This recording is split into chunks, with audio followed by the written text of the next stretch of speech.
So maayong hapon dira kaninyo mga amigo mga amiga. So naata karon diri sa simbahan o diri sa Old Cathedral sa Tagum City kay para mo dagkot og kandila para sa akong selebrasyon sa ako ang simpleng birthday.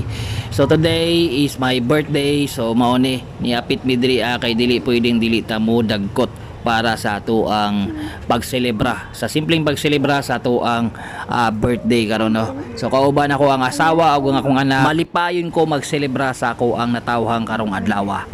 Og syempre pagkahuman na mugdagkot sa simbahan na ami diri sa atbang lang sa simbahan sa Old Cathedral para mopalit og simple lang na cake para sa ako ang birthday. So diri ami sa panadero no kay lami man pud ni ilang mga cake diri.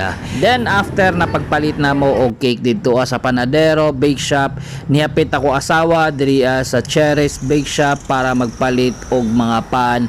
Then nag-order na lang pud siya og pansit canton kay lami pud baya ilang pansit canton diri pangdungag sa tuang birthday celebration. And after na mo dito sa Cherries Bake Shop, diri na pud mi sa Joey's Barbecue kay para magpaluto og barbecue dungag sa tuang gamay na salo-salo sa tuang birthday celebration. So while nagpaabot, tanaw-tanaw ta diri sa palibot kay diri jud ang amuang ganahan na mga barbecue, mga lamion na barbecue na ilahang ginabaligya diri. So sukad pa sa una diri jud mi nagapalit og kanang barbecue para sa handa. Og syempre aside sa barbecue, dili pod nako kalimtan ang pagpalit og lechon manok kay mao ni ang usa sa lamion na lechon manok diri sa Tagum City. Along lang ni diri sa Manga Road diri sa atbang sa elementary.